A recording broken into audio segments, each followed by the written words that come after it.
知全能嘅上帝明知人會犯罪墮落，點解仲要做人，然後自編自導自演一出犧牲愛子嘅戲碼呢？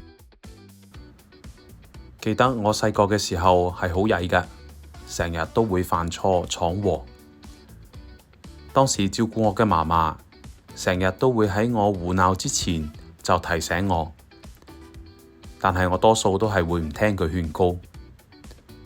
當我犯錯之後闖禍啦，媽媽亦都總係會唔忍心陪我一齊去收拾殘局，同我一齊承擔我犯錯嘅後果。當我回想起呢啲童年嘅往事，我內心感到好多謝媽媽對我嘅愛。呢種愛係一種給予提醒，俾我選擇，但係又願意陪我一齊面對痛苦、補救後果嘅愛。呢一種愛或者可以稍微比擬上帝對人類嘅愛情。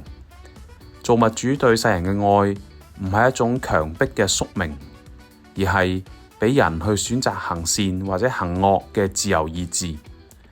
因為真正嘅愛總係基於自由嘅情願，呢一種自由亦都讓上帝同埋人一齊去面對一個充滿住可能性嘅未來。上帝並唔係僵硬咁控制同埋主宰世界嘅命運，而係同所有受造物一齊去參與建設一個理想嘅世界。因此，上帝差遣咗聖子耶穌成為人，並且喺十字架上犧牲捨命。唔係一出自編自導嘅戲，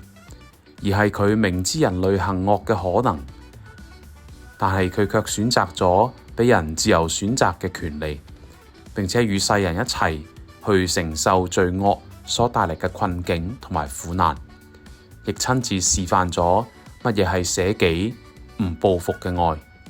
佢亦都今日仍然邀請我哋以自由去不斷嘅選擇美善嘅事。